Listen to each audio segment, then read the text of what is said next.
The unsinkable Titanic didn't go down peacefully, which made finding its final resting place all the more difficult.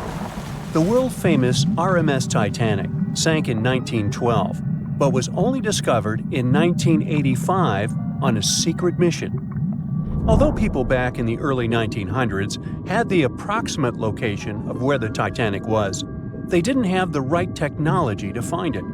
As it went under, the ship sent several CQD signals, standing for "Come Quickly, Distress," to a nearby ship named Carpathia.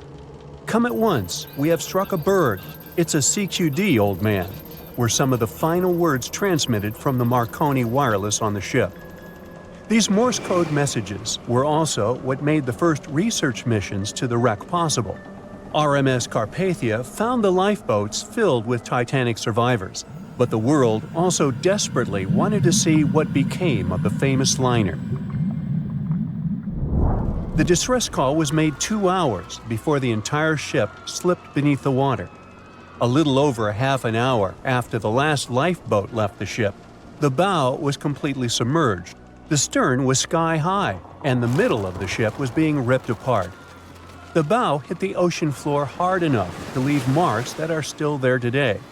It didn't sink in smoothly beneath the waves, like James Cameron's flick led us to believe. That's why researchers kept on finding pots, pans, and shoes scattered all over the ocean floor. The families of the wealthiest people aboard the ship, like the Astors and the Guggenheims, wanted to fund a mission to raise the Titanic back to the surface. But they faced the total lack of technology to do something as simple as locating the ship. Fast forward to 1953. That's when the first serious attempt to find the Titanic wreck happened.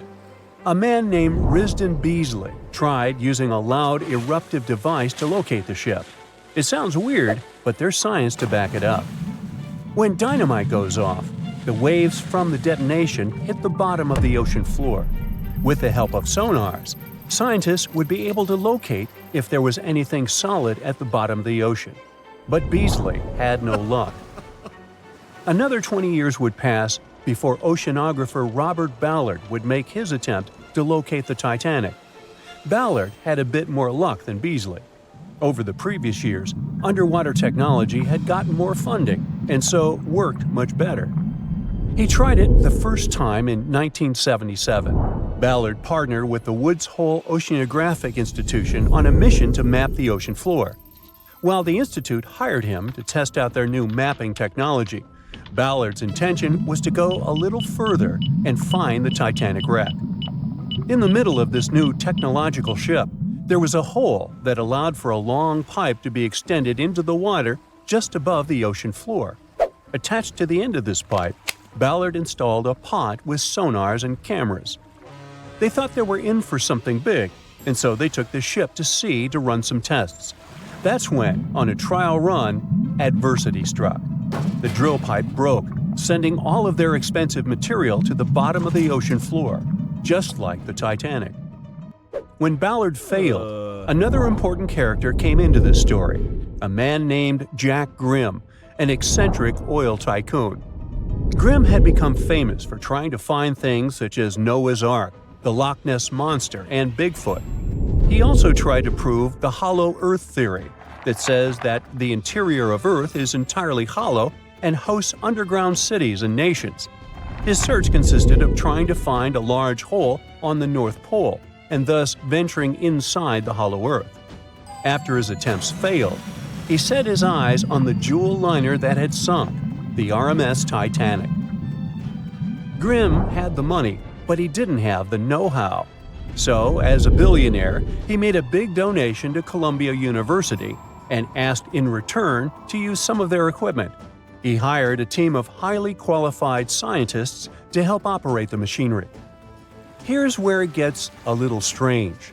Jack Grimm was a believer in folklore and non-conventional ways of doing things. So he brought a monkey on board and surprised the research team. This monkey, called Titan, was believed to point to a map and locate lost things. In this case, the Titanic. The scientists went crazy when the monkey appeared and told Grimm it was either them or the monkey.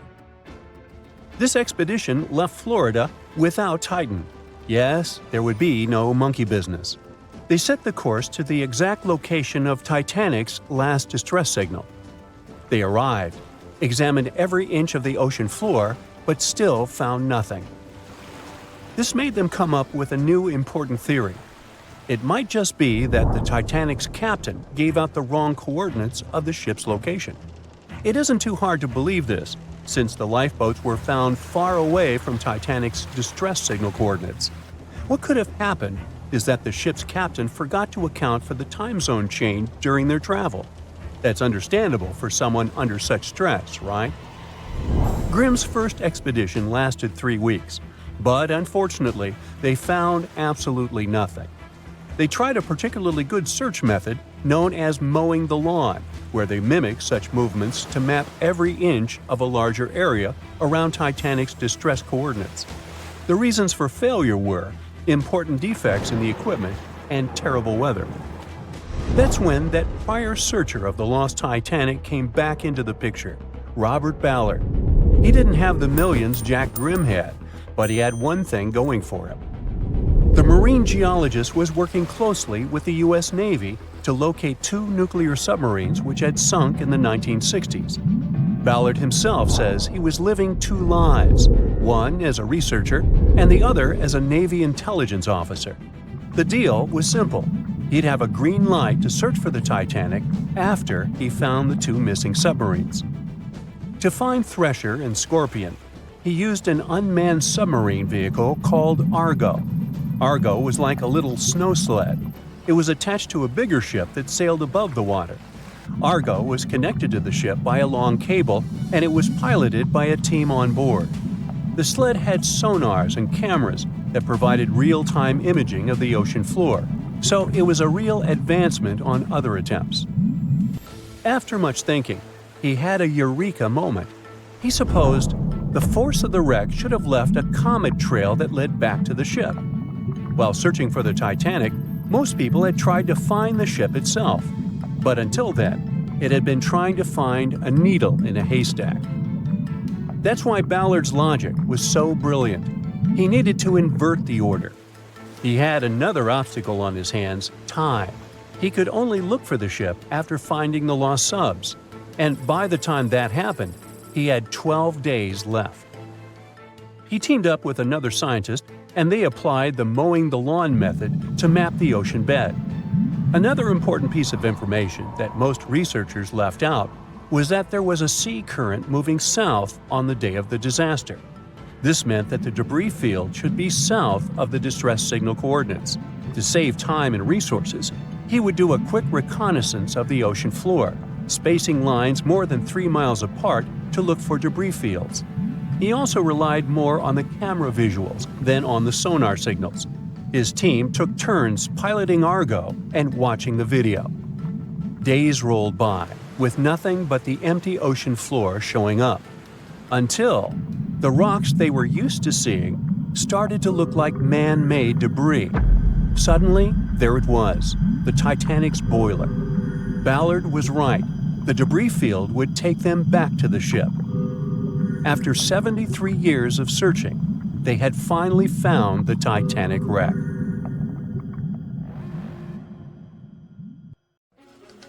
Wow, poor Titanic just can't get a break. After being destroyed once, now it's going through its second crumbling on the seafloor. Experts think there will be no sign of it left by 2050. Recently, scientists organized a new expedition to Titanic. The thrilling journeys happened in 2021 and 2022. They studied the wreck's archaeology, mapped it, and took an incredible 8,000 images. And they discovered that oceanic forces were consuming Titanic much faster than many other ships. Meanwhile, there are some ships that have been lying underwater for centuries, and they're okay. So why is that? First, like any other shipwreck, Titanic is slowly succumbing to pressure and seawater.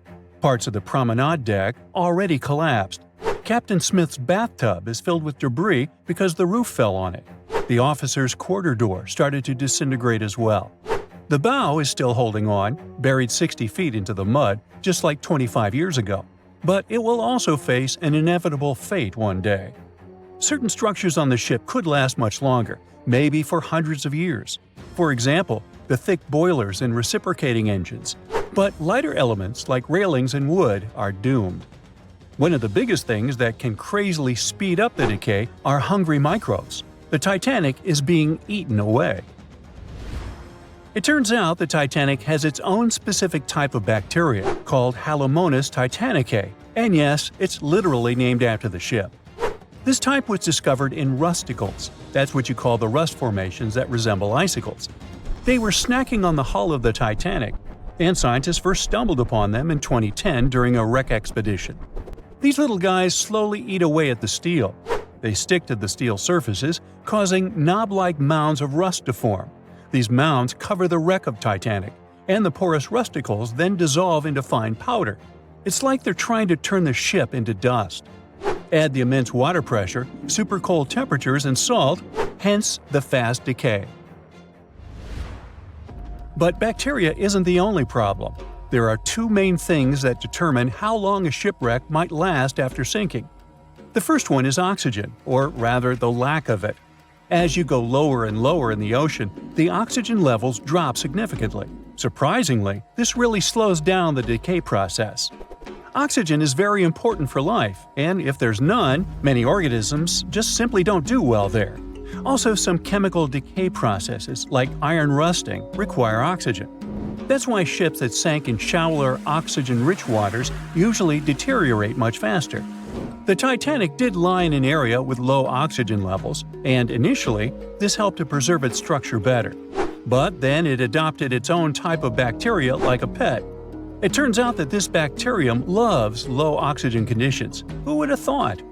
There's an interesting reason for that. Most ships throughout history, both above and below the water, were made of wood. This changed in the 1840s when the Industrial Revolution hit. People started making ships out of metals, mostly iron and steel, like Titanic. Finally, they started getting bigger and stronger. Aside from the Titanic, there was also the Lusitania and other luxury ocean liners. At first sight, metal ships are much better. They outlast the wooden ships even underwater. Even though they rust away, they still last tens of times longer than the wooden ships. Decomposing wood is like a feast for animals and microbes searching for organic matter to gobble up. As soon as the wooden ship sinks, they start breaking it down almost immediately. One of the most annoying things was the shipworms. They were named that because they kept eating and burrowing holes in wooden ships. These worms can completely break the wreck down in just 2 years. Of course, this isn't a problem for metal ships, since steel and iron are super hard to digest. So they last a while if they sink in shallow and warm waters, not afraid of the oxygen. But interestingly, this also works the other way around. Metal ships feel bad in deep cold waters. A wooden ship, if sunken very deep, would be relatively fine because no critters munch on it. For example, there are at least 60 known ancient shipwrecks in the Black Sea. Some of them made back in ancient Greece, and they're completely fine. You can literally read the engravings in their planks. One of them is a Greek merchant ship that dates back to more than 2,040 years ago. The rudder, rowing benches, and even the contents of its hold remain perfectly preserved. Now it's known as the oldest intact shipwreck. But in deep cold waters, microbes, like that gobble on Titanic, run on iron. Usually they got this iron from geologic vents on the seafloor, like underwater volcanoes and stuff. But now they also have humans to support their food supply. All this gives us the second crucial factor of decay: materials. Organic materials are the clear losers, especially when exposed to the open ocean. Not just because of the microbes, but also because they're much more delicate than those of ceramic, glass, stone, or metallic origin. For organic matter to survive, being buried is often the best bet. The thing is, fossils that are buried underground are well protected from oxygen and bacteria that contribute the most to the decay. Take for example the Mary Rose, a Tudor ship that sank in the 16th century near England. Many of its wooden structures and artifacts were well preserved, all thanks to being buried in mud.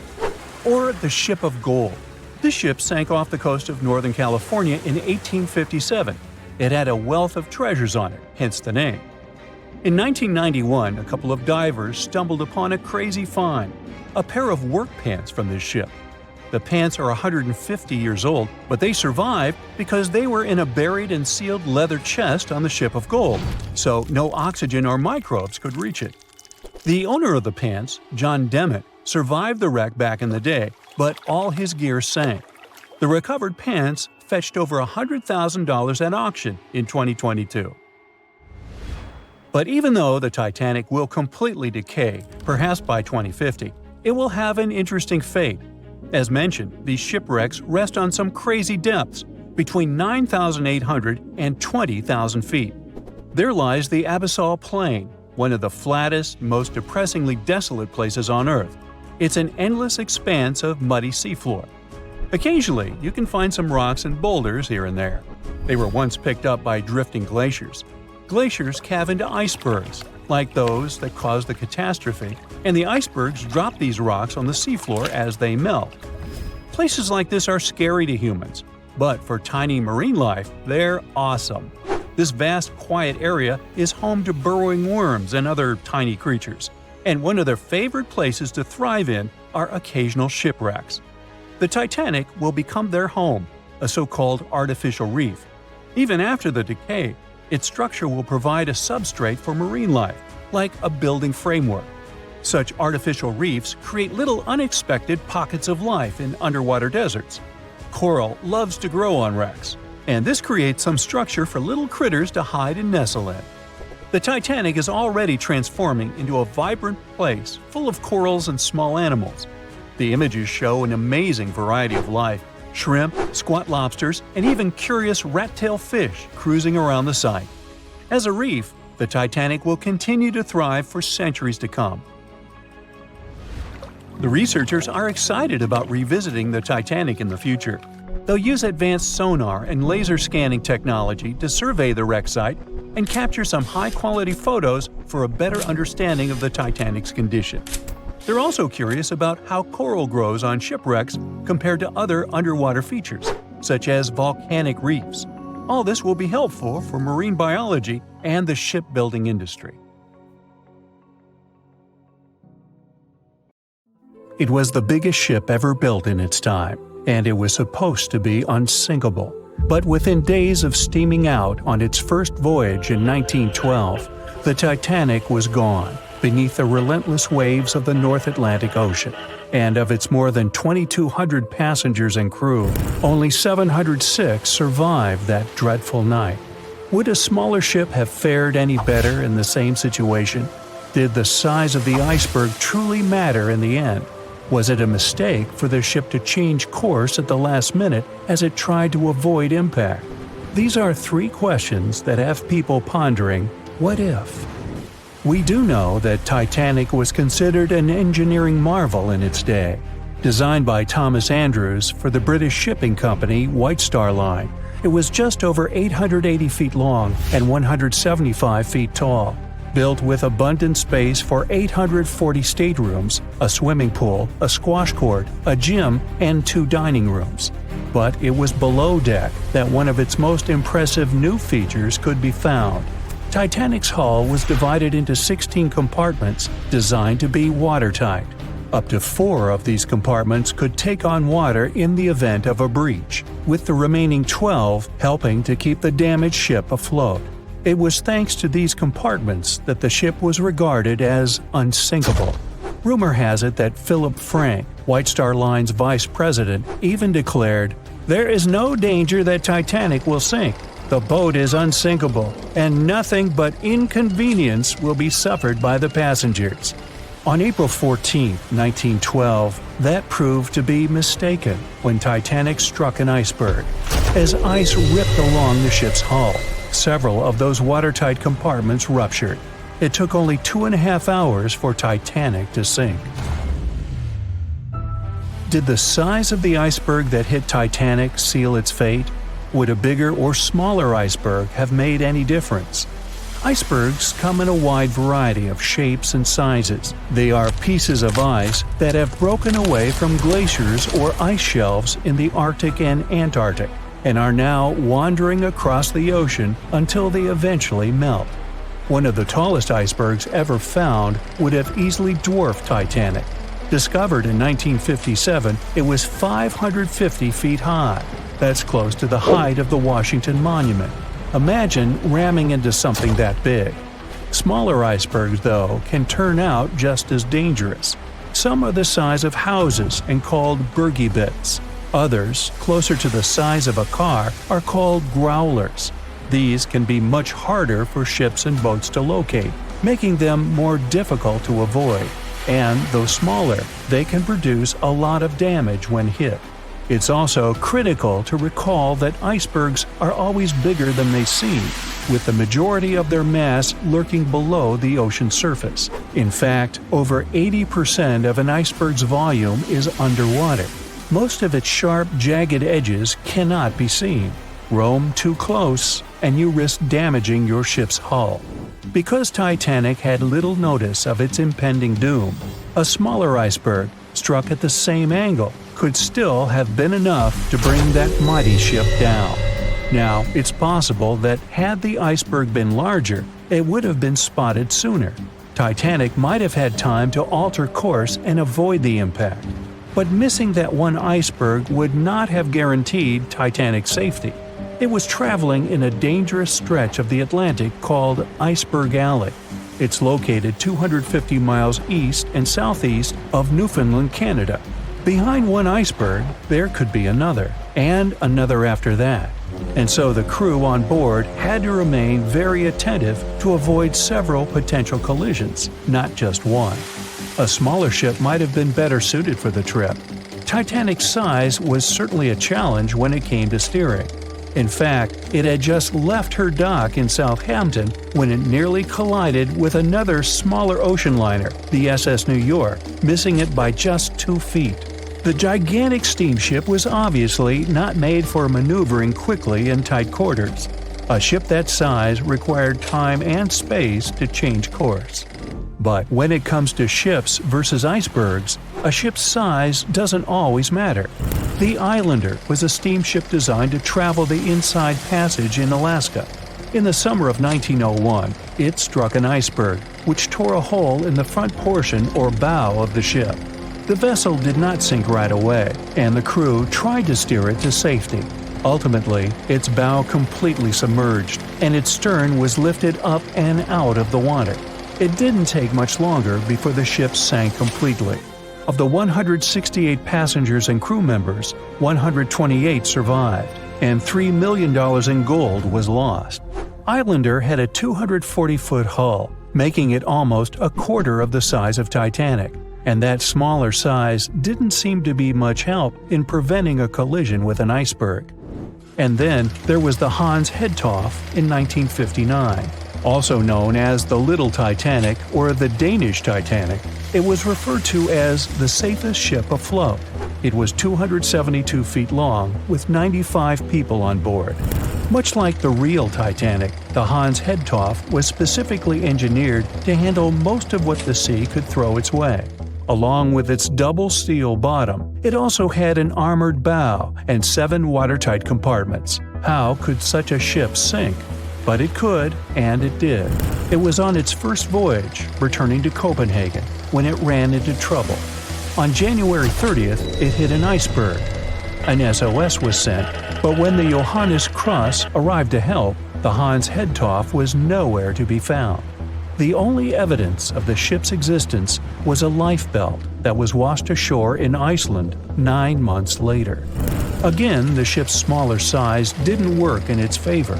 A smaller size of Titanic wouldn't have guaranteed a safe voyage in 1912. The final what-if concerns the last-minute choice when the iceberg was spotted and the alarm sounded. First, Titanic could attempt a complete stop, but this wasn't an option as the ship needed a half a mile to come to a halt, and the iceberg was a mere 900 feet away. Second, the Titanic could attempt to avoid the iceberg by steering away from it.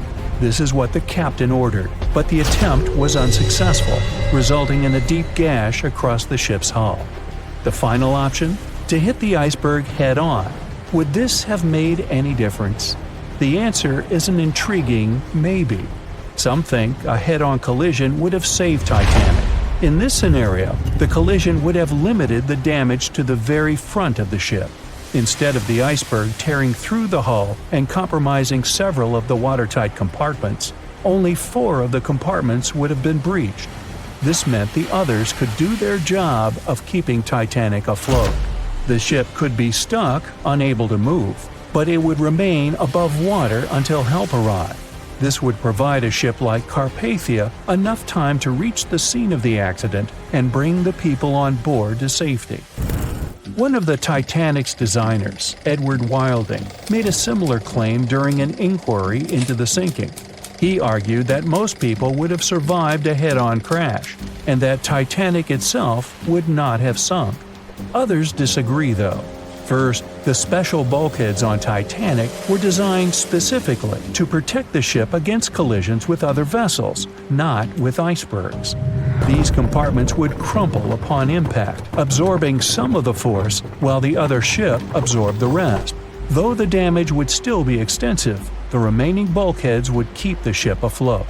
But an iceberg does not have the same flex in a collision as you would experience with another ship. Most of the force would be absorbed by Titanic, resulting in greater damage to the ship. Even worse, the impact would be carried through the full length of the ship. Rivets would burst, seams would tear, the compartments would quickly flood, and the ship would sink even faster, resulting in fewer survivors. In any case, as with most what-ifs, we'll never really know the answer. As tragic as Titanic's first and last voyage was, it did result in changes that helped make venturing out to sea much safer. Findings from hearings on the disaster led to the creation of the International Ice Patrol, or ICC, in 1914, an organization that tracks icebergs in the Atlantic and Arctic Oceans to ensure vessels in the area can avoid them. In the US and Britain, ships were obligated to carry enough lifeboats to accommodate every person aboard. Regular lifeboat drills were made mandatory. And finally, the bulkheads on ships were made higher to keep water out, and bottoms were stretched to create double hulls, helping make the compartments truly waterproof. There's no denying that Titanic was a terrible tragedy, but the lessons learned from that night to remember has helped prevent many more. John watched on in disbelief as he drifted away on a piece of wood. In the freezing waters of the Arctic, slowly drifting away. John looked upon the vessel he had worked and lived on as it raised its enormous bow high into the sky, then broke in half, causing a sound that only a crack of lightning could replicate. Distraught and dumbstruck, believing that he, and he alone, knew the dark truth behind the demise of the unsinkable ship, the Titanic. 5 days earlier, as the Titanic set sail on its maiden voyage, John worked hard alongside his mates in the coal bunker, stocking up the coal to feed the Titanic's mighty furnace.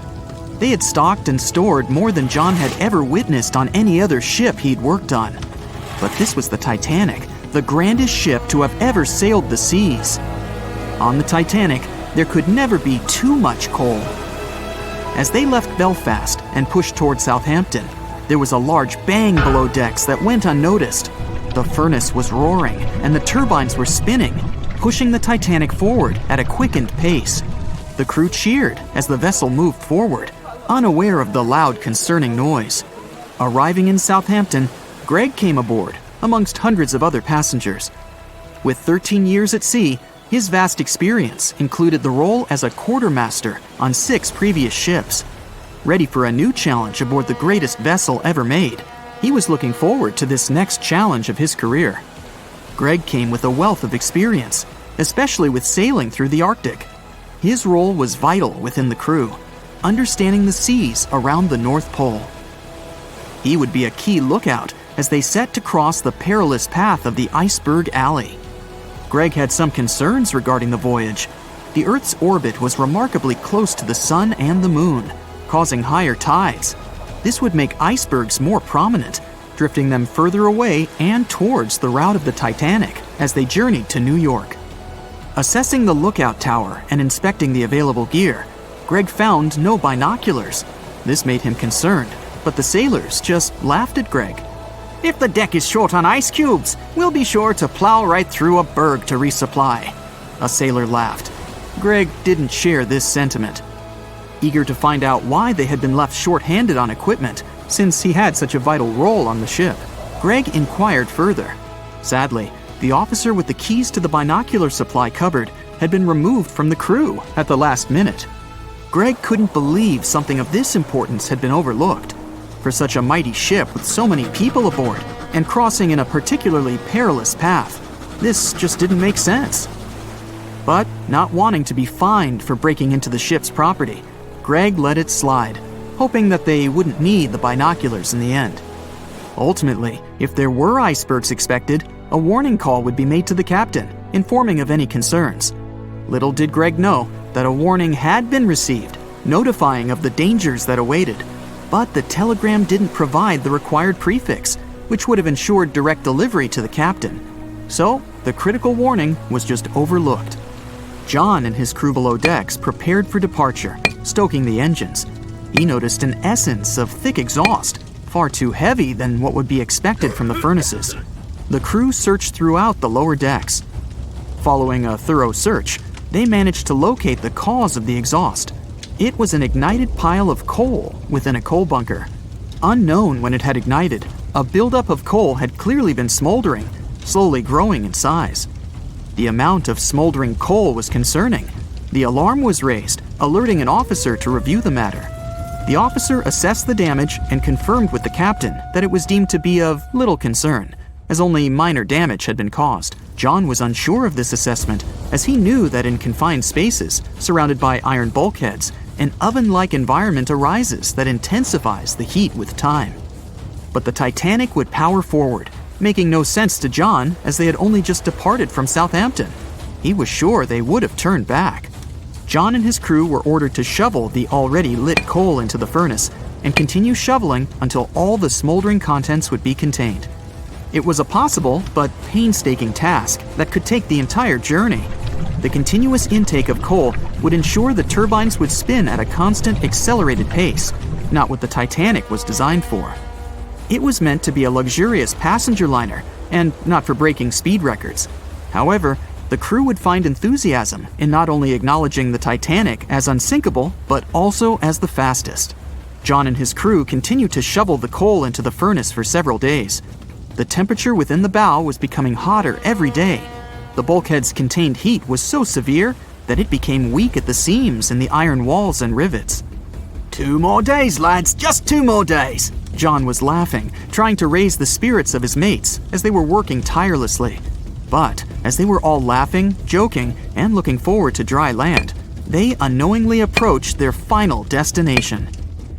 The Titanic was speeding through the calm sea. Greg looked ahead, above in the lookout tower, keeping a keen eye out as they were in iceberg territory now. Even though the way seemed clear, false horizons could occur, creating confusion about how far objects in the distance truly were. As they were traveling in the Gulf Stream waters into the colder Labrador Current, air columns cooled from the bottom upwards, creating a thermal inversion. This incredibly high air pressure ensured fog wasn't present, providing a deceptively clear outlook. But the thermal inversion can also create optical illusions, showing the horizon further away, appearing higher in the distance, or masking whatever objects that could come before it. These false horizons could easily hide any icebergs that could be approaching. Greg knew the perils of a calm sea in the Arctic, preferring the rough waters, where it's easier to detect icebergs within waves. Peering from the lookout, Greg was looking towards the dark abyss ahead. Suddenly, within 1 mile directly in front, a formidable image quickly emerged from the dark waters surrounding. "Iceberg, right ahead!" Greg yelled to his mate, who quickly called to the helm and directed them to steer hard to starboard. The helmsman received the call. In the heat of the moment, he turned the wheel counterclockwise. He then realized he'd turned the wheel the wrong way and quickly went in the opposite direction.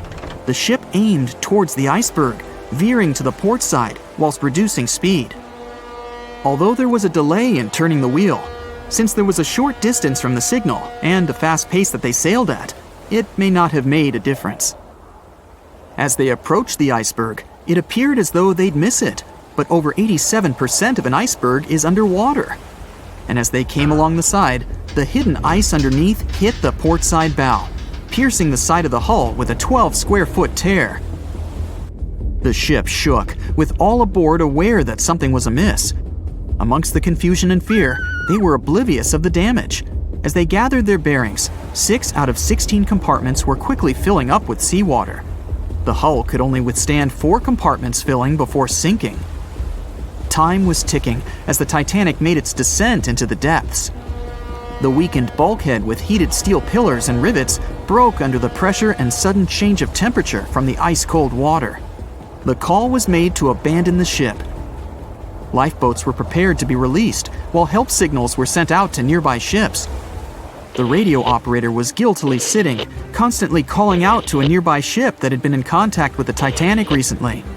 There was steady communication with this ship over the past few days, providing warnings of icebergs since the Titanic departed from Southampton. The final warning message received was just 1 hour ago. Upon receiving the final warning, the operator ignorantly responded, "Shut up," with the assumption that their warnings of icebergs were pointless. Following this unfortunate response, the ship turned their radio off and provided radio silence. The closest ship that was responding to their distress signals was 500 miles away, too far to provide any assistance in time. There were countless mistakes that caused the Titanic's watery end, whether they contributed directly or from sheer ignorance. The most tragic of them was the number of people aboard the ship, 2,224 of them. There were only enough lifeboats provided to rescue 1,178, barely half of the people.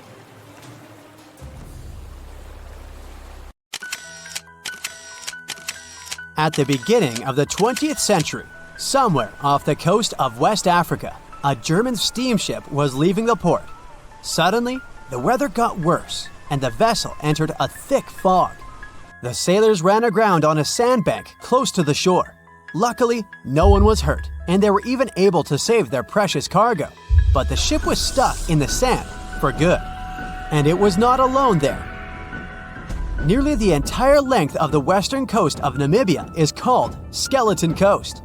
If the name sounds scary, that's because it is. This 976-mile-long beach line is among the most dangerous places on Earth. The local Bushman tribes believe that their supreme deity made this land when it was angry. The Portuguese were the first Europeans to set foot in Namibia in the 15th century. And yep, they didn't like Skeleton Coast either. Portuguese explorers thought this land presented the gates to the underworld. This is the place where the Namib Desert meets the Atlantic Ocean. It might be dangerous, but it's actually beautiful. Plus, it's a UNESCO World Heritage Site. If Skeleton Coast had a PR manager, they would quit on the first day on the job. The area is not exactly tourist-friendly because of its geography and history. Beneath the sand and the waves, there is a secret ocean currently lurking for unsuspecting sailors. It's called Benguela Current. It flows towards the north along the coast of southern Africa. This part of the Atlantic is rich in marine life, but the current's land neighbor isn't that happy with the deal. This arid climate created the Namib Desert, one of the driest regions on Earth. And that marine life I just mentioned? It's sharks. 11 species of them to be exact.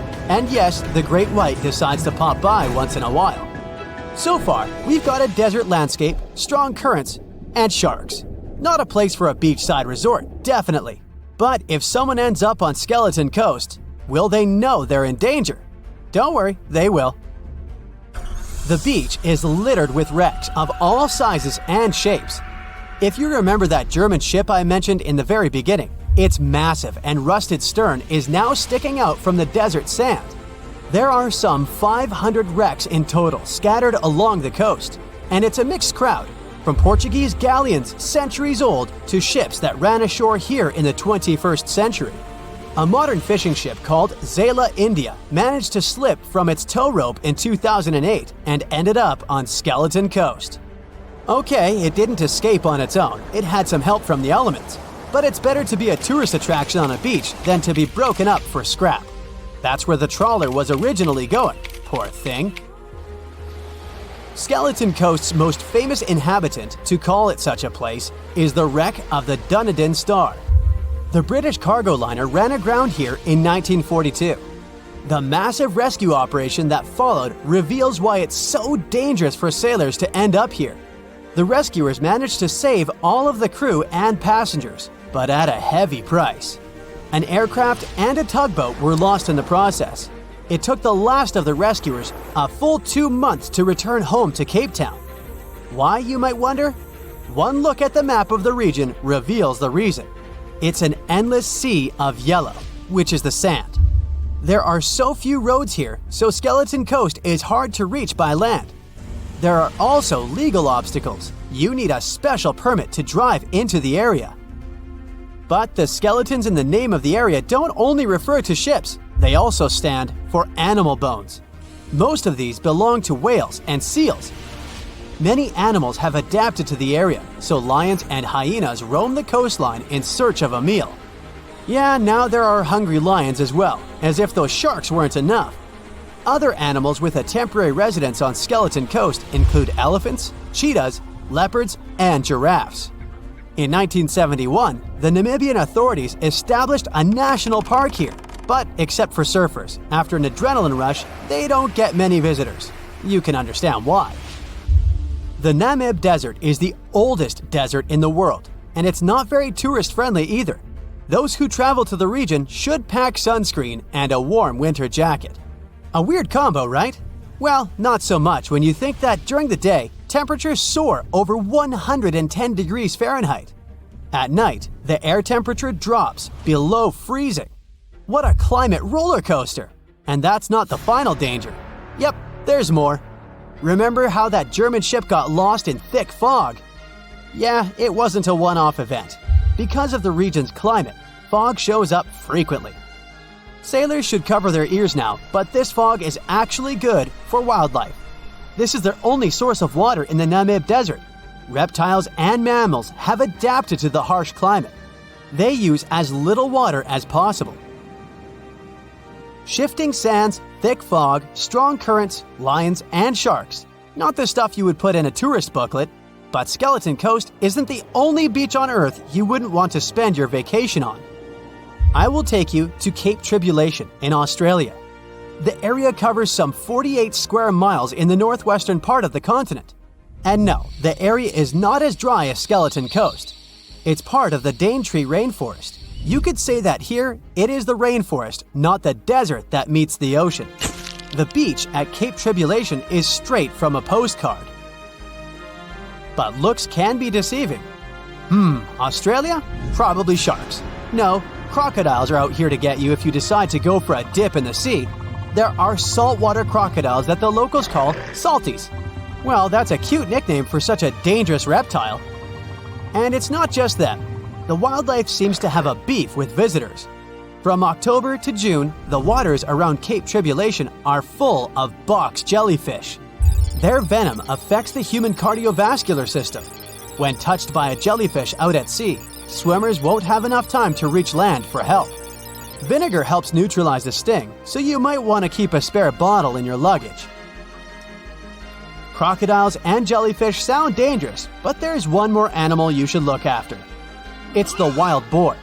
It might sound funny, but you won't laugh when you're being chased by one of these across the beach. 21 million wild boars live in Australia. They're mostly active at night, making it even more dangerous if they charge at you. The best defense is running in circles. Wild boars can't cut corners well. That's probably why we don't see many of them taking up careers as race drivers. Cape Tribulation has one last danger installed for you, and it's not an animal. Out here, even the trees are plotting against visitors. The stinging tree got its name for a reason. If you try to pick one of its beautiful red berries, it'll fight back. Its prickles are like tiny glass shards. The less than pleasant effect on your skin will last for a month. Then there is this wait-a-while bush. Who keeps naming them like this? This long vine has spikes that grab hold and just don't let go. They are so strong they can pull a human off a horse. You'll have to wait for someone to come by and save you from this thorny grabber. If you are about to cross this Australian beach from the vacation list, hold on for a second. Tourism is booming here. The local authorities have restricted access to all of the danger zones. Visitors go swimming in dreamy water holes that are surrounded by lush vegetation. There are even ropes to swing from. Now, that's a beach you can finally relax. More than 25 million people boarded cruise ships globally back in 2017. It may not seem like a lot, but that's more than the total population of Belgium. It's a great vacation alternative with an added bonus. You can sample various different destinations for future time off in one single trip. If you've already booked a trip on a cruise ship, but you still have no idea what you should pack, start with some research on your specific cruise locations. Either way, be sure to bring deck-friendly shoes that are low-heeled. Also, add a pair that's comfortable to walk on larger distances for the days spent ashore. Depending on the season, you might want to add a few swimsuits too. If you're on any type of medication, make sure you bring it with you in its original packaging. If you're a light packer, don't worry. Most cruise ships come equipped with laundry rooms. They're kind of pricey, especially if you want your garments to be washed, ironed, and folded for you. But it does save you the extra hassle of packing more clothes or washing them for yourself. It's really important that you check in with your credit card company before boarding a ship, more so if your itinerary includes one or more foreign countries. Your credit card might get frozen if there's any unusual activity on your account. Most of these companies have algorithms that get triggered once there are charges from different countries in rapid succession, which is exactly what you'll be doing on a cruise ship. Letting them know beforehand saves you the embarrassment of having your card declined at some fancy restaurant. To make sure you get the best room, before booking it, check out the ship's deck plan. It should be available on their website. If it's peace and tranquility you're looking for, don't go for the rooms directly above or below any of the ship's entertainment points. Also, if you have a history of getting seasick, try to skip the rooms that are available at the front of the ship. Rather, go for those located in the middle of the ship on a lower deck. You'll feel less movement. If it's your first time going on a cruise, you might be surprised to know that some cabin rooms don't have windows. Before making a reservation, make sure to check out all the amenities of the room you intend to book. Most cruise liners add a bunch of pictures from the common rooms on their reservation pages, and it might be a bit confusing as to what you're getting exactly for that specific price point. Also, some rooms on board are quite small too. If you don't like to sleep in small spaces, you might want to upgrade to a larger room, even if it's a bit pricier. You can always split the cost with a friend if they want to join you on the cruise. With the help of modern technology, even if a specific location doesn't have windows, it doesn't mean you can't watch the waves. How, you might ask? Fancier cruise ships feature a secret, added bonus. In the areas with no access to sunlight, specialists have built virtual balconies. These high-tech screens work by showing you what's going on outside in real time. They have an added benefit too. In case of bad weather, guests can still have a feel of the outdoors, without the wind or rain ruining their hair or their outfit. It may not be the real deal, but it still beats getting claustrophobic on board. Planning on going on a budget cruise? It might not be such a bad idea, especially if you're on the lookout for last-minute upgrades. You might even end up vacationing like a millionaire without having to spend money like one. These upgrades sometimes include things like a private balcony in your room, maybe some spa services, or even better prices for high-end meals. If they aren't all booked by the time people board the ship, they might be open for the rest of the passengers for way better prices than initially listed. There might be hidden freebies on board if you pay close attention. Things like complimentary pastries on board late in the morning or a late-night cup of tea on the house might be some of the things offered to guests. You only need to ask. You might want to check out what other tourists are doing. Some people with more experience cruising can offer pretty great tips and tricks. Don't be afraid to start a conversation if you see someone getting something for free. Some cruise ships do go all the way on the fancy dial. They even have exclusive areas designed for guests staying in expensive suites. Most of the time, they're located at the top of the ship. On one particular cruise, these types of guests have designated staff members called royal genies, which are similar to butlers. They can cater to just a few cabins. Since the cruise line wants to divert other guests from asking them various questions, which will take time away from their assigned guests, the genies do not wear a name tag in public areas. Most common areas of cruise ships do require travelers to follow a dress code, but if you do your research in advance, you might find that some areas are more relaxed when it comes to what people need to wear. Most cruise ships require people to adhere to smart attire, which means pants with a collared shirt for men, or blouses and skirts, dresses, or stylish pants for the ladies. As for the travel destinations, be sure to research the ports you're about to visit in advance. You'll know what to wear, what the weather will be, and if you need to pack anything else, like an umbrella or a beach towel. Stops on cruises only last for a few hours in most cases, so you'll want to get the most out of them. If that specific location includes museums or art galleries you want to add to your checklist, be sure to book in advance so you don't waste time waiting in lines. Some cruise ships even provide their guests with private tours of the ports they're about to visit. Do make sure to book them in advance if this is something you might be interested in, as the list gets pretty full quite fast. Independent tours are a bit more private. You can spend time with your tour guide and even ask more questions. Always remember to put your phone in airplane mode while on board. Most cruise ship horror stories involve cruising newbies that ended up paying thousands of dollars in cell phone charges while on ships, just because they forgot to turn it off.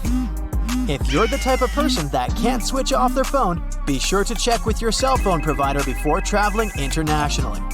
Some can provide special plans for limited amounts of time, without extra charges. You'll be free to chat, call, or browse YouTube videos without worrying you'll end up paying a fortune. Most cruise ships also provide you with complimentary Wi-Fi or Wi-Fi packages that can be purchased in advance, which are way more affordable. You can stick to communicating with your friends and family back home via FaceTime or Skype. People that have heard about the Titanic tragedy will always wonder what might happen if something goes wrong while on board. Let's take lifeboats, for instance. The Titanic had a mere 20 lifeboats on board, which were tragically not enough to fit all the passengers after the ship hit the iceberg. Some fancy cruise ships these days have an even lower number of lifeboats, anywhere from 15 to 18. Sounds strange? Well, not really, given the fact that each lifeboat can accommodate up to 370 people.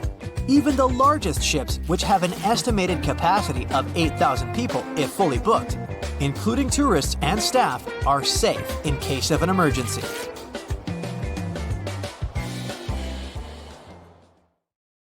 Can you guess how many theories of the Titanic's sinking exist? Right, loads, including a theory of my own, which I'm going to share with you today. And then you can decide which one seems most likely to you. One Piece theory. The very first version of the events was the One Piece theory. It's very simple and basically claims that the sinking happened without any breakups. 2:15 a.m., the ship collides with an iceberg. 2:18 a.m., the lights go out. The ship reaches an angle of 45 degrees and then quickly begins its final plunge into the ocean depths. 2:20 a.m., only about 3 minutes later, the RMS Titanic disappears under the surface of the ocean for good. The liner doesn't break, it just goes down as a whole piece. Of course, this can't be true. In April 1912, the Titanic was not only the largest ship in the world, but also the largest ship ever built.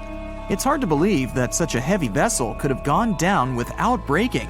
That's just impossible. Well, I mean, you can't blame the theorists. Before we found the wreckage, there were no other theories. Wait a minute, or were there? The day after the disaster, the survivors gave their interviews. They talked about what had happened, and some of them claimed that the ship had actually broken in two when it had been flooded. For example, Jack Thayer, a 17-year-old boy, outlined the sinking as he remembered it. And L.D. Skidmon drew a sketch based on his description. The picture clearly showed the ship breaking in half. But no one believed Jack or other witnesses. There was no evidence, so their claims were received with a grain of salt. But in 1985, things changed. First, breakup theory. That's when Robert Ballard found the wreckage of the Titanic in the depths of the ocean. When people saw the wreckage, it became clear that Jack and the other survivors had been right. The Titanic did indeed break in two when it sank. So it's time for a new theory. 2:15 a.m. The keel breaks, the starboard list eases, and the hull continues to bow and crumble. 2:17 a.m. The galley sections break off. The towers immediately drop under their own weight. The lights go out. The stern is pulled into the air. The bow breaks off and starts sinking. The aft is barely hanging on to the starboard side of the stern section superstructure. The stern section slowly lists over to port as it begins sinking again. It rises up one last time and pivots in a semicircle as it sinks. It all sounds pretty convincing, right? But people began to find plot holes in this theory. For example, the Titanic couldn't have held together until it reached such a high angle. The breakup would have had to begin much earlier. This only meant there was still a vast field for research and speculations. So people started to come up with their own possible scenarios. How about we look first at the ones no one likes? V-break and Aaron 1912 V-break. According to the first breakup theory, the Titanic reached a high angle, and the weight of its unsupported stern caused it to crack from the top down. But it's physically impossible. So, are there any other ideas? In 2006, Roger Long, a naval architect, decided to research a so-called V theory. 2:17 a.m. The breakup begins at a shallow angle, perhaps as little as 11 degrees. The upper structure fails and starts to crack. At this moment, only its double bottom is holding the Titanic together, but it starts to bend under the strain too, failing the ship. Water is pouring through the crack. It increases the weight in between the two sections, bending the Titanic the other way and pulling it into shape somewhat resemblant to the letter V. The upper decks get mangled and bent together.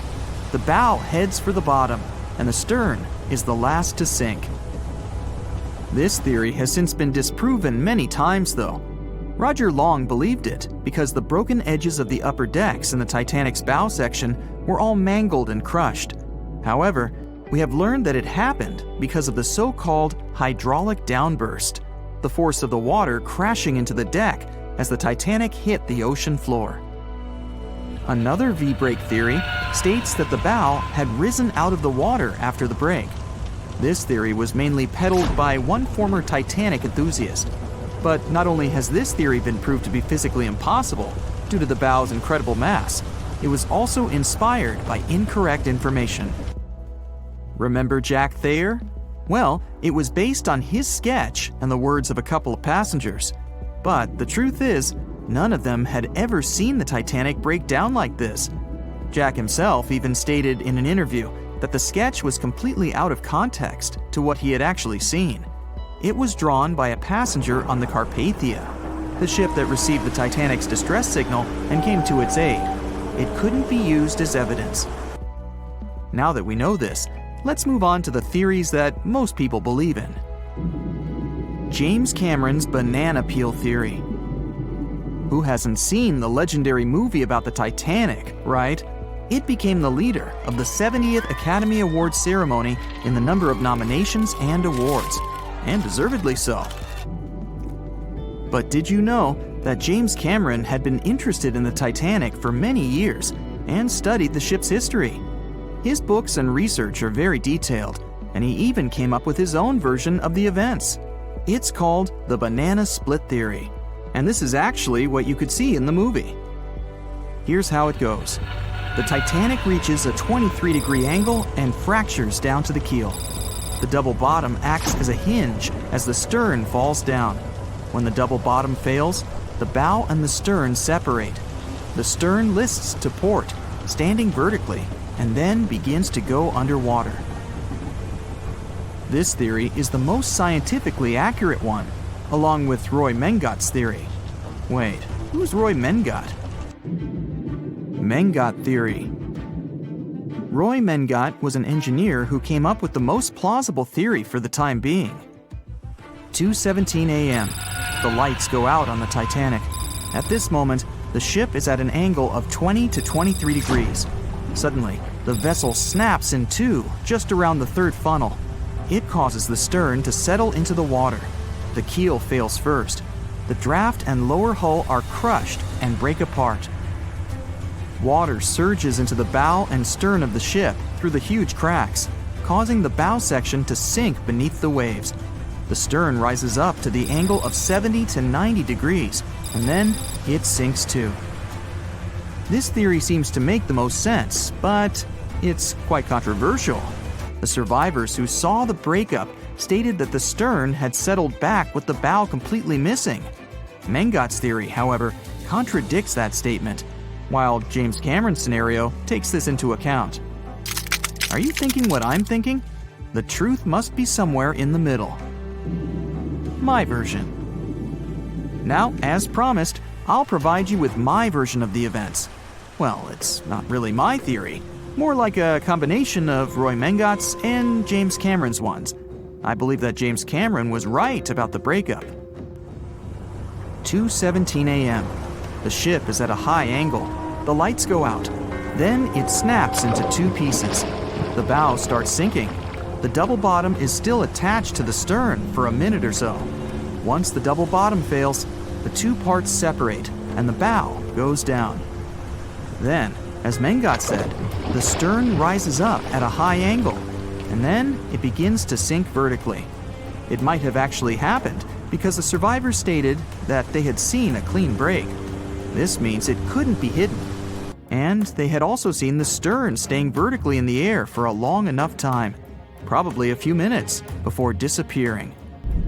Anyways, all of these are just speculations. Regardless of how the Titanic broke apart and sank, it was a great tragedy.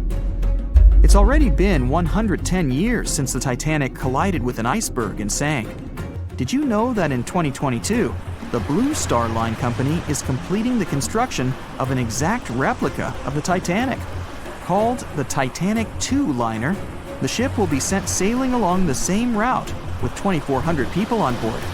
Let's hope that everything goes well for them. April 14, 1912. The dark night was filled with horrible sounds of a giant metal vessel breaking into two. The largest ship of that time collided with an iceberg that was on its way. The Titanic, one of the biggest stories of the 20th century that people still talk about. The starboard side of the giant vessel brushed up against the iceberg.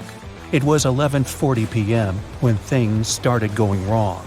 This iceberg caused enough damage for at least 5 watertight compartments in the hull to start filling with water.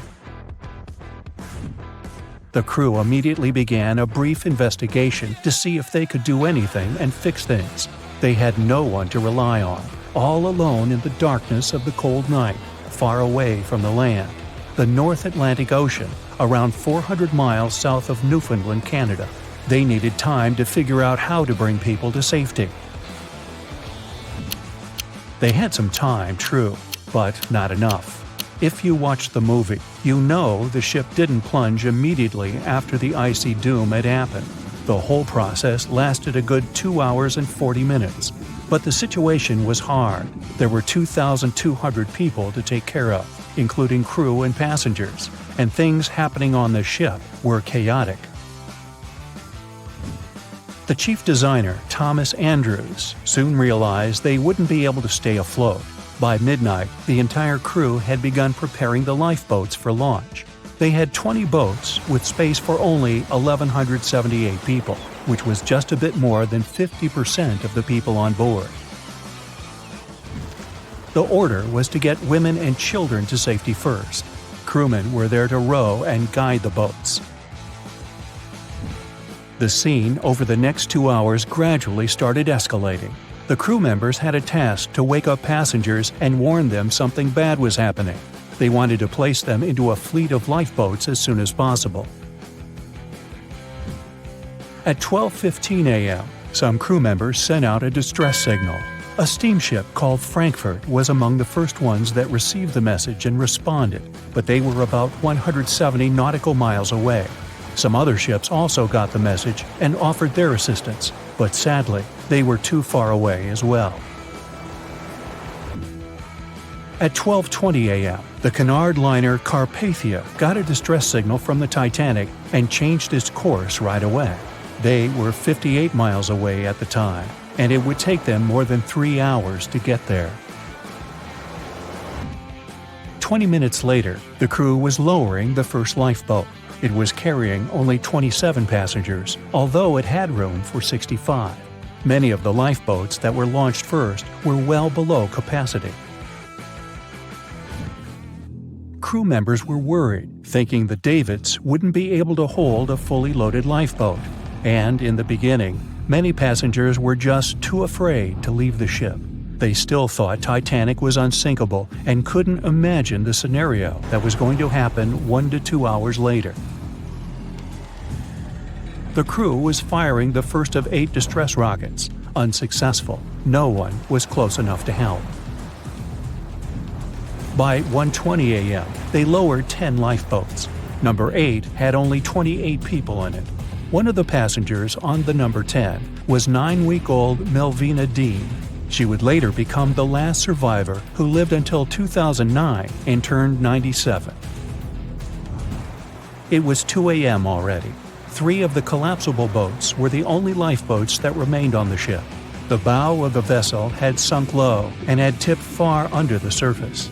People around it could now clearly see stern propellers above the water. Crew members were lowering collapsible lifeboat D from the roof of the officers' quarters with over 20 passengers in it. As the ship's bow went under, the water was washing collapsible A from the deck. Those 20 people were struggling because their boat was partly filled with water. As crew members were trying to release collapsible B, it fell. Before they righted it, the water swept it off the ship. 30 passengers still managed to find safety on the overturned lifeboat. At 2:17 a.m., the ship's wireless operator decided to transmit one last distress call. A minute later, the light on the ship finally went out. Titanic and all left on board plunged into darkness. The bow continued to sink, and the stern was rising higher above the surface, which placed great strain on the midsection. Horrible sounds were filling the night. Titanic, this massive, legendary ship so many people placed their hopes in and were excited about, broke into 2 between the 3rd and 4th funnels. Reports would speculate it took about 6 minutes for the bow section to reach the ocean bottom. The stern settled back in the water before it rose again into a vertical position. It remained in this situation until it finally disappeared into the ocean. At 2:20 a.m., the stern apparently retained air inside, and water pressure crushed it as it went down. The stern landed about 2,000 feet away from the bow. People consider the Titanic the fastest ship in the world. They thought it was unsinkable because 4 of its compartments could be flooded, and that still wouldn't cause a critical loss of buoyancy. Its life was problematic since its beginning. While the ship was leaving port, it moved within a couple of feet of the steamer New York. It managed to safely pass by, which was a huge relief for all those worried passengers massed on the ship's decks. Titanic sailed off on the 10th of April. Its first journey was across the highly competitive Atlantic route. On the launch day, the Titanic became the biggest movable object in the history of humankind, 882 feet long, 92 feet wide. Not that big if you compare it with today's ships. The biggest cruise ship in the world today is Royal Caribbean's Symphony of the Seas, which is roughly 5 times the size of Titanic. If you put that ship in a vertical position, it would be nearly as tall as the Empire State Building, which is 1,250 feet without antennas. But Titanic was a huge attraction back in its time. At one moment of their journey, they stopped in France, after which they made another stop in Ireland. Once the final passengers boarded, the massive ship set out at full speed for their final destination, New York City. 4 days after the beginning of its journey, Titanic failed to divert its course from a huge iceberg, the story we all know about. Only 700 people survived, and most of them were women and children. The night was extremely cold, 1 hour and 20 minutes after Titanic had gone down to the bottom of the ocean. Survivors weren't even sure someone was coming to save them. Finally, they saw the light. It was Carpathia coming towards them. They came for the people in the lifeboats. The crew brought them aboard and pulled a handful of other passengers out of the water. Many ships tried to contact Titanic a few hours after it sank. Their messages were never returned.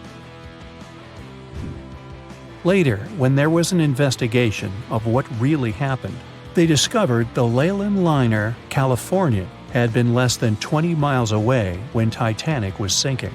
But the crew didn't hear the distress signals coming from Titanic because their radio operator was off duty. Countries from both sides of the Atlantic were shocked and horrified when they heard details of what happened to Titanic. They decided to make changes to ship operations, rules that would help avoid such events in the future. They held the first International Convention for Safety of Life at Sea, where they adopted rules for every ship to have lifeboat space for each passenger on board. Also, lifeboat drills became mandatory. They also decided to establish an international ice patrol. Its main role was to monitor icebergs in the North Atlantic shipping lanes. Ships also needed to maintain a 24-hour radio watch. Titanic wasn't built alone. Because of the size of this magnificent ship and all the new equipment it required, it would have been too expensive as a one-off. So the team built the Titanic alongside 2 sister ships, and both of them had eventful lifetimes. RMS Olympic came first. It was launched in 1910, and for a whole year was the biggest liner in the world. The Britannic was another sister ship that sailed for a while before it too ended down on the ocean bottom. But only Titanic became a legend and one of the most fascinating stories of modern history. Meet Arthur John Priest. No, he isn't famous for being a painter or for discovering some long-lost treasure. He didn't invent some cool gadget or break any world records. No, Arthur John Priest is famous simply for being unsinkable. Proving one can be both lucky and unlucky at the same time, Priest was involved in and survived several mishaps at sea, including the fateful maiden voyage of the Titanic. Priest was not a rich man interested in sailing for pleasure. He was part of the working class, employed as a stoker or fireman, stuck for hours within the hot bowels of large steam-powered vessels. His job was dirty and difficult.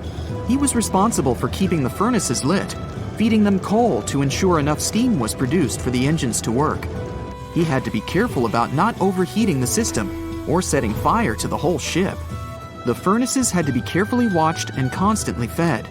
He breathed it all in a while, working and fighting with the sweat and the dirt. He would often work shirtless because of the heat and was always covered in black coal dust. And when he finally had a break, his shared living quarters were nearby in the same part of the ship. He must have been good at his job, though, because he had no trouble finding work. But wherever he went, bad luck seemed to follow.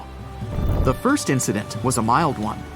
As a young man, Priest worked on the RMS Asturias. The passenger liner first set sail in 1907, traveling between Southampton in the UK to Buenos Aires in Argentina. At some point during its maiden voyage, the ship suffered a small collision. The damage was bad enough that the ship returned for repairs. Thankfully, there were no reports of any serious injuries. Priest, unfazed, simply went to work on another ship, but his bad luck lingered on the Asturias. In 1914, the Asturias became a hospital ship, helping care for sick men and women around Europe while bringing them home to England.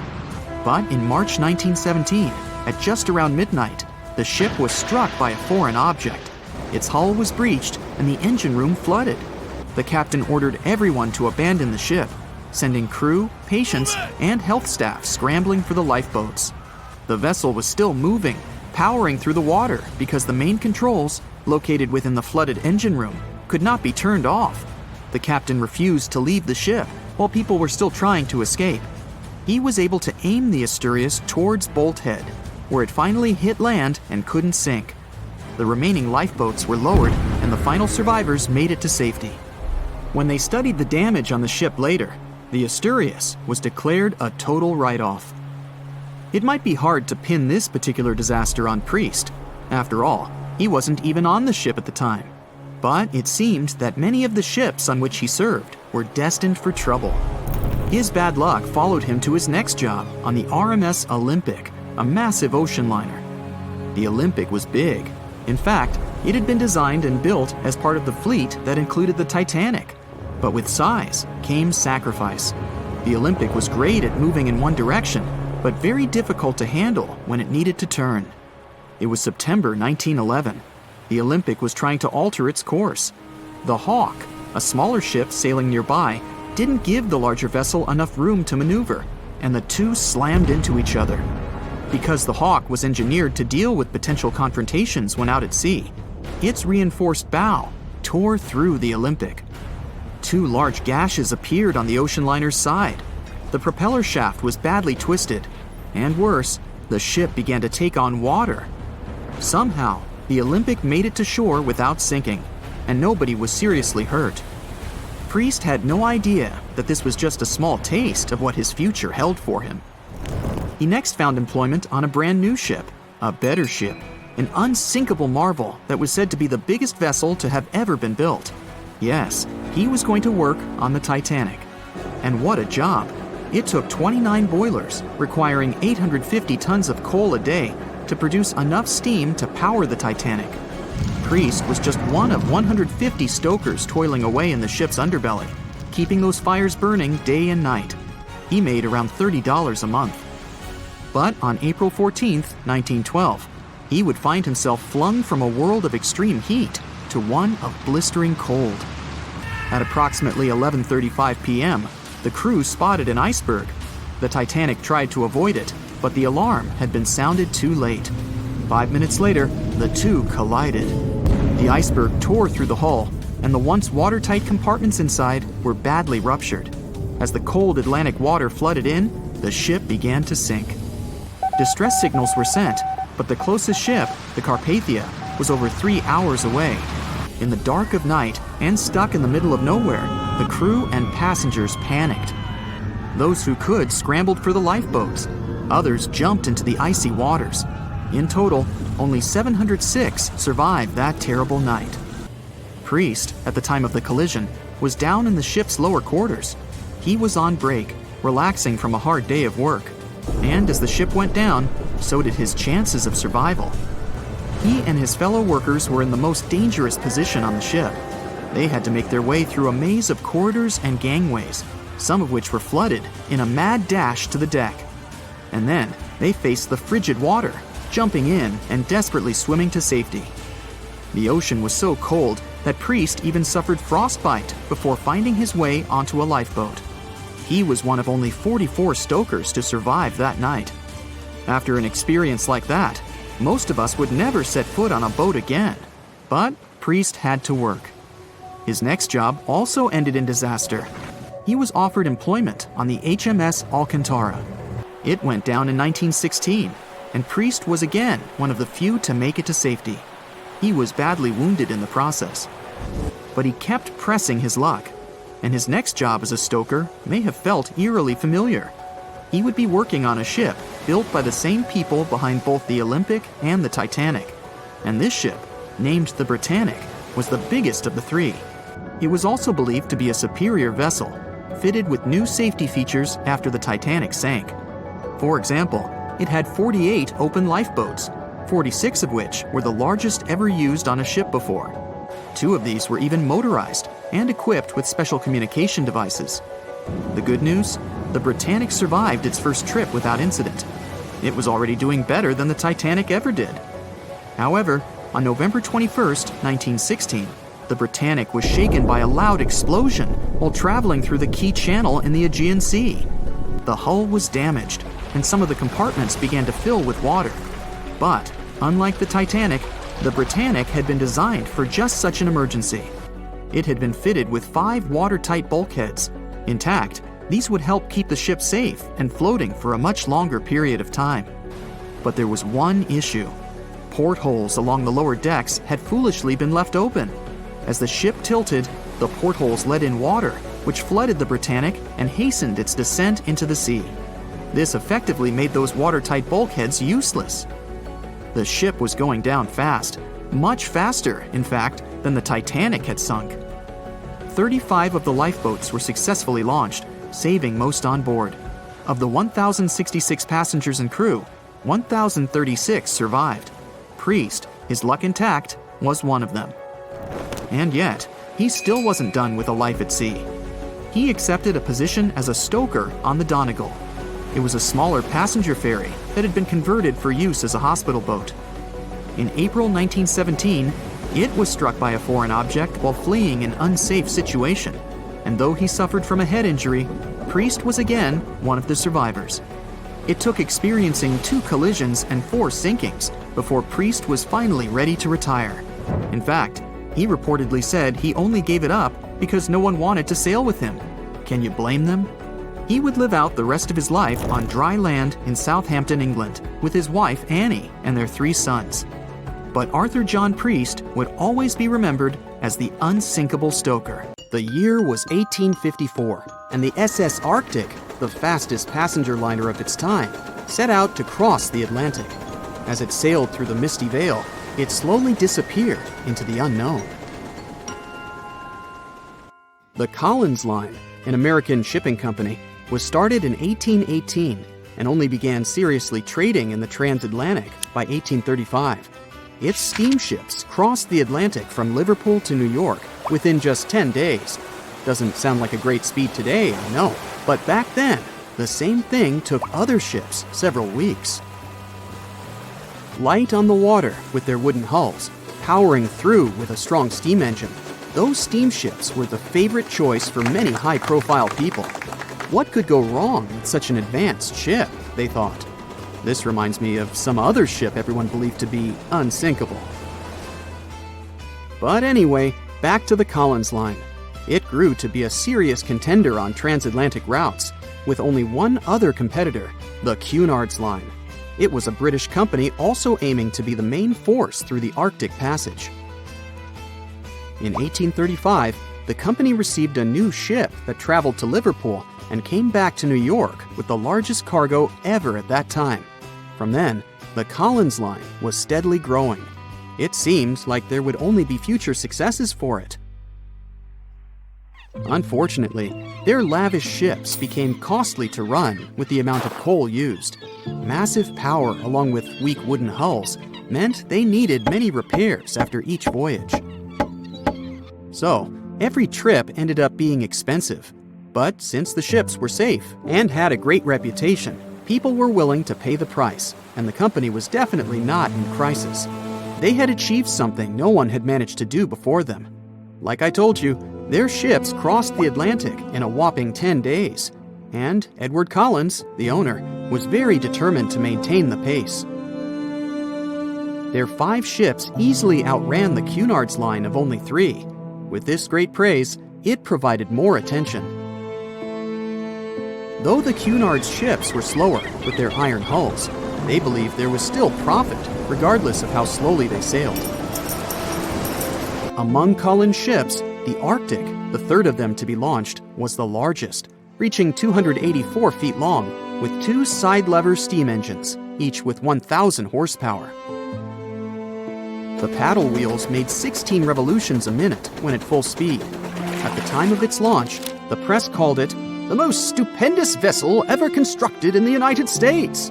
But glamour and fame couldn't avoid what would come next. On the 27th of September, the Arctic was on its journey from Liverpool to New York, continuing a speed pace through the thick fog. It's possible that by that moment, after 4 years of record-breaking trips, the crew became overconfident with their sailing and the ship. Going only 50 miles from Newfoundland, they carelessly continued through the fog with no radio contact, sonar, or any other form of identifying objects, equipped only with Morse code. A smaller ship, the SS Vesta, which operated as a fishing vessel, often worked around Newfoundland. It was passing through the same path as the Arctic and crashed into its side. Shocked by the collision, the captain of the Arctic offered help to the much smaller Vesta, but it was soon clear that the damage that seemed minor on the Arctic was far worse.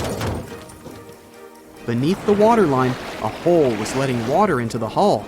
The cost of the much faster wooden hull now seemed less valuable. They steered toward land, trying to plug the holes, but they weren't doing so well, and the seawater continued to pour in, filling up higher and pushing the ship down. And finally, once the engine room was full, it put out the boilers, taking away the massive power the Arctic was once legendary for. They moved slowly until coming to a complete stop. The ship continued to sink, and the order was to abandon it. At the time, maritime law allowed for the Arctic to carry only 6 lifeboats, only capable of saving 180 people. The crew and some of the passengers managed to push their way aboard and took most of the seats on those boats. Things were pretty wild, and everyone forgot about their manners, not letting the ladies and the youngest ones board first.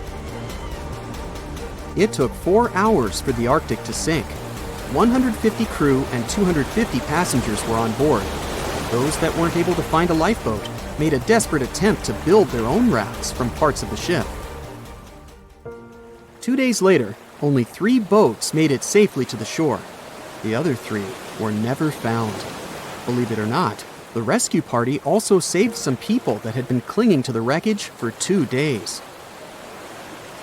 Unlike the crew, the captain went down with the Arctic, but amazingly survived. He would be only one of 85 people that made it, out of the 400 on board. When the news arrived 2 weeks later, the public responded with great sadness to the losses. Great anger soon followed towards the poor safety measures in the crew. The press published demands to change the laws for more lifeboats. It only made sense to have enough for every person on board a ship. But they ignored those requests. This neglect would lead to more disasters in the future. Enough lifeboats would only come into maritime law some 60 years later, after the disaster of the Titanic. Edward Cullen's wife and 2 children were also aboard the ship and didn't return. He was heartbroken, but didn't stop running his business. The Collins line still had a reputation to uphold, the biggest, fastest, and most luxurious on the Atlantic. Edward Collins would now build an even better ship than any other. It was named the Adriatic, and it was the largest ship in the world, 354 feet long. With 2 alternating steam engines that had never been built of this size. These steam engines at the time were at the height of engineering, though today you can only see them in models and toys. With the new addition of 2 masts, the Adriatic would also be able to sail if needed. Luckily, they made some lessons from the disaster of the Arctic. But before their new ship, the Adriatic, was built, another disaster had occurred.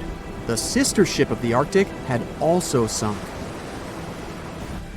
They believe this second ship was desperate to stay in front of the Cunard's line and hit an iceberg somewhere during the race. This weird contest took the lives of 141 people. The desperation of Collins and his weakly built hulls pushed the company towards bankruptcy in 1858. The newly built Adriatic, costing over $1 million, had only made 1 voyage in the end. And even that voyage was considered a disaster. The ship collided with a tugboat. It still managed to finish its maiden voyage at a suitable time. After the company had gone bankrupt, they had to sell the ship for only $50,000. They removed the great giant engines, replacing them with only sails. Although it was once the greatest ship on the high seas, it was only 30 years later until it was abandoned, labeled irreparable, and anchored in a river. The other remaining ships were also sold and only used for parts. Edward Collins left the industry altogether, seeking work on dry land instead. As the Collins line was no longer in the mix, the Cunards would grow in strength. Without competition, they would win the Blue Riband for the next 30 years, and 180 years later, after producing hundreds of ships. They still have a constant presence on the seas as they provide transatlantic crossings, world voyages, and leisure cruises. To this day, the Cunard line is the only one to run ships between Europe and America, and it's great proof that it's not always the fastest that's the best. Sing with me. Under the sea, darling, it's better. On where it's drier, take it from me. Okay, I know these are not the correct lyrics to this famous Disney song, but hear me out. The deep sea is not all about singing mermaids and dancing crabs. It's actually filled with monster-like creatures that'll give you nightmares. So, if you're ready to meet them, grab your scuba gear and let's dive into the deep, mysterious waters to discover their fascinating and scary world. With its menacing appearance, one could call this fishy the vampire of the sea. Well, named for their disproportionately large, razor-sharp fangs protruding from their mouth, fangtooths are actually quite small and harmless to humans. These choppers are actually more for catching prey than causing trouble, so there's no need to panic if you see one. And you'll be even more relieved to know that it's kind of unlikely for you to come across a fangtooth, since they are among the deepest living fish. A regular day in the life of a fangtooth looks like this. By day, they prefer to remain in the gloomy depths. Me too, fishies, me too. It's only towards the evening that they migrate toward the surface to have a feast under starlight. Ah, how romantic. And by daybreak, they return to the deep. What a chill schedule, am I right?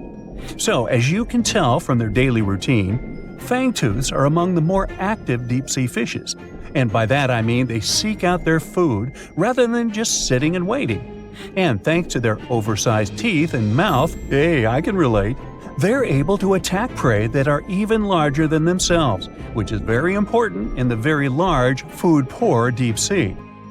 Fitting to their environment, common fangtooths are dark-colored, either solid brown or black. And unlike most deep-sea fishes, they do not have light-producing organs or cells to communicate with each other or to attract their prey. Instead, they rely heavily on their sense of smell, in addition to making use of even the slightest bit of sunlight that makes it down to the depths. This light doesn't help them to see in any way, but it may be enough for potential prey to cast a shadow as they pass overhead, which lets fangtooths know they're around. Now here's one hilarious fun fact before we move on to the next creature. Fangtooths can never close their mouths because of their huge mouths and long teeth. But you know what? I would bet maybe $500 that my orthodontist would claim he could fix that too. Our next horrific deep-sea animal is as real as a kraken can get. Giant squid, which actually did inspire the legends of the kraken, live up to their name. The largest one ever recorded by scientists was almost 59 feet long. It also probably weighed nearly a ton. You would think such a massive animal wouldn't be hard to miss, but since giant squid live deep underwater, they are difficult to come by. Giant squid, along with their cousin the colossal squid, yep, they are different, have the largest eyes in the animal kingdom. They're somewhere around 10 inches in diameter. In other words, they are around the size of dinner plates. Peekaboo! Having such large eyes allows them to detect objects in the lightless depths of the ocean, where most other animals would see nothing. Nada, zippo. Giant squids have 8 arms and 2 long feeding tentacles that help them seize their prey. These tentacles are tipped with hundreds of powerful sharp teeth and are often double the length of their body. This helps them to snatch prey up to 33 feet away. Hey there, come a little closer. Most of what we know about giant squids come from those that floated to the surface and were found by fishermen. After years of research, it was only in 2012 that a group of scientists were able to successfully film a giant squid in its natural habitat for the first time. Yet again, the giant squid continues to remain largely a mystery due to their inhospitable deep-sea habitat. And maybe they're shy. Speaking of squids, this species is basically the space creature of the ocean.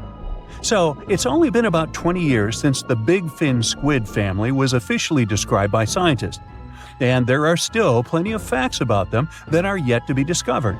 However, the big fin squid sightings as deep as 20,000 feet below the surface suggest that they can live deeper than any other known squid. You know what? Let's scratch the word space creature and call them the disco dancers of the deep sea to make things less scary. Because of their long, slender arms, adorned with extravagant rib-like fins, kind of make them look like they're ready to hit the dance floor.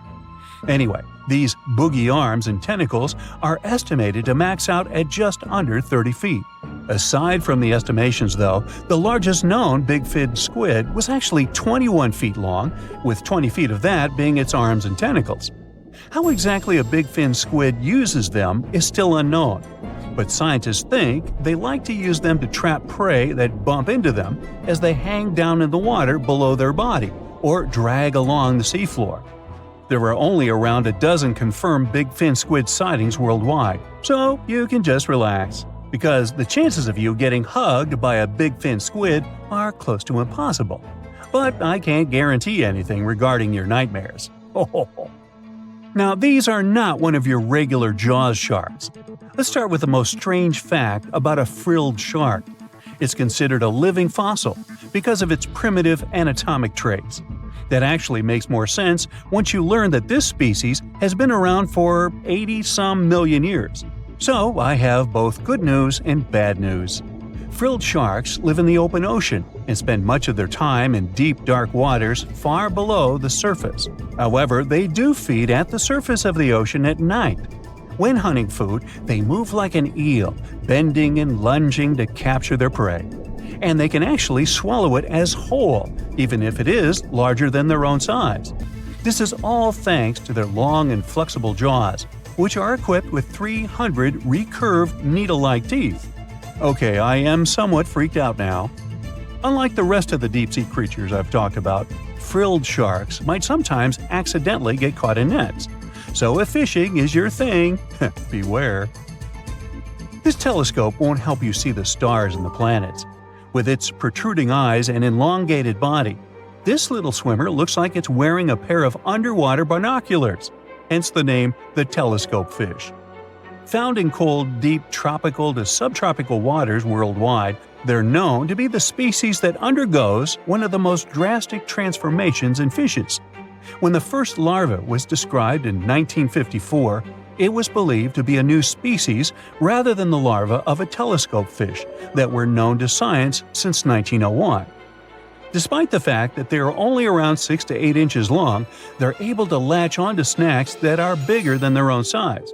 That is thanks to their massive and highly stretching jaws, making up most of the size of their head. These large prey are then folded in half to fit in their expandable stomach. In 1925, scientists found a 5.5-inch long fish inside the stomach of a 3-inch long telescope fish, which they described as neatly folded. Despite all this, their cylindrical tube-shaped eyes are still the most fascinating and bizarre features of telescope fishes. Their specific shape increases light collection to help them detect their prey's weak bioluminescence even from a distance. But although their eyes are good for seeing things in the twilight, they're especially great at seeing silhouettes from below. That's why they orient themselves vertically in the water. Now, I have to admit they look kind of cute if you ask me. Sort of like uglier versions of Minions. John watched on in disbelief as he drifted away on a piece of wood. In the freezing waters of the Arctic, slowly drifting away. John looked upon the vessel he had worked and lived on as it raised its enormous bow high into the sky, then broke in half, causing a sound that only a crack of lightning could replicate. Distraught and dumbstruck, believing that he, and he alone, knew the dark truth behind the demise of the unsinkable ship, the Titanic. 5 days earlier, as the Titanic set sail on its maiden voyage, John worked hard alongside his mates in the coal bunker, stocking up the coal to feed the Titanic's mighty furnace. They had stocked and stored more than John had ever witnessed on any other ship he'd worked on. But this was the Titanic, the grandest ship to have ever sailed the seas. On the Titanic, there could never be too much coal. As they left Belfast and pushed toward Southampton, there was a large bang below decks that went unnoticed. The furnace was roaring and the turbines were spinning, pushing the Titanic forward at a quickened pace. The crew cheered as the vessel moved forward, unaware of the loud, concerning noise. Arriving in Southampton, Greg came aboard, amongst hundreds of other passengers. With 13 years at sea, his vast experience included the role as a quartermaster on 6 previous ships. Ready for a new challenge aboard the greatest vessel ever made, he was looking forward to this next challenge of his career. Greg came with a wealth of experience, especially with sailing through the Arctic. His role was vital within the crew, understanding the seas around the North Pole. He would be a key lookout as they set to cross the perilous path of the iceberg alley. Greg had some concerns regarding the voyage. The Earth's orbit was remarkably close to the sun and the moon, causing higher tides. This would make icebergs more prominent, drifting them further away and towards the route of the Titanic as they journeyed to New York. Assessing the lookout tower and inspecting the available gear, Greg found no binoculars. This made him concerned, but the sailors just laughed at Greg. "If the deck is short on ice cubes, we'll be sure to plow right through a berg to resupply." A sailor laughed. Greg didn't share this sentiment. Eager to find out why they had been left short-handed on equipment, since he had such a vital role on the ship, Greg inquired further. Sadly, the officer with the keys to the binocular supply cupboard had been removed from the crew at the last minute. Greg couldn't believe something of this importance had been overlooked. For such a mighty ship with so many people aboard and crossing in a particularly perilous path, this just didn't make sense. But not wanting to be fined for breaking into the ship's property, Greg let it slide, hoping that they wouldn't need the binoculars in the end. Ultimately, if there were icebergs expected, a warning call would be made to the captain, informing of any concerns. Little did Greg know that a warning had been received, notifying of the dangers that awaited. But the telegram didn't provide the required prefix, which would have ensured direct delivery to the captain. So, the critical warning was just overlooked. John and his crew below decks prepared for departure, stoking the engines. He noticed an essence of thick exhaust, far too heavy than what would be expected from the furnaces. The crew searched throughout the lower decks. Following a thorough search, they managed to locate the cause of the exhaust. It was an ignited pile of coal within a coal bunker. Unknown when it had ignited, a buildup of coal had clearly been smoldering, slowly growing in size. The amount of smoldering coal was concerning. The alarm was raised, alerting an officer to review the matter. The officer assessed the damage and confirmed with the captain that it was deemed to be of little concern, as only minor damage had been caused. John was unsure of this assessment, as he knew that in confined spaces, surrounded by iron bulkheads, an oven-like environment arises that intensifies the heat with time. But the Titanic would power forward, making no sense to John as they had only just departed from Southampton. He was sure they would have turned back. John and his crew were ordered to shovel the already lit coal into the furnace and continue shoveling until all the smoldering contents would be contained. It was a possible but painstaking task that could take the entire journey. The continuous intake of coal would ensure the turbines would spin at a constant, accelerated pace, not what the Titanic was designed for. It was meant to be a luxurious passenger liner and not for breaking speed records. However, the crew would find enthusiasm in not only acknowledging the Titanic as unsinkable, but also as the fastest. John and his crew continued to shovel the coal into the furnace for several days. The temperature within the bow was becoming hotter every day. The bulkhead's contained heat was so severe that it became weak at the seams in the iron walls and rivets. "2 more days, lads, just 2 more days!" John was laughing, trying to raise the spirits of his mates as they were working tirelessly. But as they were all laughing, joking, and looking forward to dry land, they unknowingly approached their final destination. The Titanic was speeding through the calm sea. Greg looked ahead, above in the lookout tower, keeping a keen eye out as they were in iceberg territory now. Even though the way seemed clear, false horizons could occur, creating confusion about how far objects in the distance truly were. As they were traveling in the Gulf Stream waters into the colder Labrador Current, air columns cooled from the bottom upwards, creating a thermal inversion.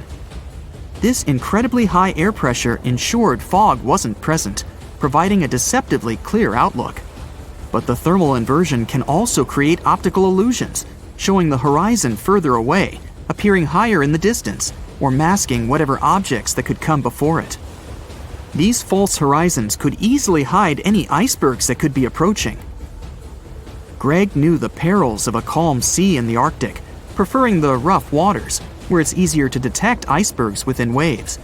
Peering from the lookout, Greg was looking towards the dark abyss ahead. Suddenly, within 1 mile directly in front, a formidable image quickly emerged from the dark waters surrounding. "Iceberg, right ahead!" Greg yelled to his mate, who quickly called to the helm and directed them to steer hard to starboard. The helmsman received the call. In the heat of the moment, he turned the wheel counterclockwise. He then realized he'd turned the wheel the wrong way and quickly went in the opposite direction. The ship aimed towards the iceberg, veering to the port side whilst reducing speed. Although there was a delay in turning the wheel, since there was a short distance from the signal and the fast pace that they sailed at, it may not have made a difference. As they approached the iceberg, it appeared as though they'd miss it, but over 87% of an iceberg is underwater. And as they came along the side, the hidden ice underneath hit the port side bow, piercing the side of the hull with a 12-square-foot tear. The ship shook, with all aboard aware that something was amiss. Amongst the confusion and fear, they were oblivious of the damage. As they gathered their bearings, 6 out of 16 compartments were quickly filling up with seawater. The hull could only withstand 4 compartments filling before sinking.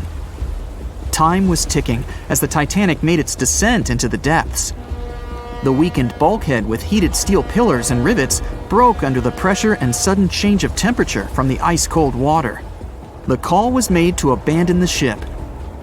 Lifeboats were prepared to be released, while help signals were sent out to nearby ships. The radio operator was guiltily sitting, constantly calling out to a nearby ship that had been in contact with the Titanic recently. There was steady communication with this ship over the past few days, providing warnings of icebergs since the Titanic departed from Southampton. The final warning message received was just 1 hour ago. Upon receiving the final warning, the operator ignorantly responded, "Shut up," with the assumption that their warnings of icebergs were pointless. Following this unfortunate response, the ship turned their radio off and provided radio silence. The closest ship that was responding to their distress signals was 500 miles away, too far to provide any assistance in time. There were countless mistakes that caused the Titanic's watery end, whether they contributed directly or from sheer ignorance. The most tragic of them was the number of people aboard the ship, 2,224 of them. There were only enough lifeboats provided to rescue 1,178, barely half of the people.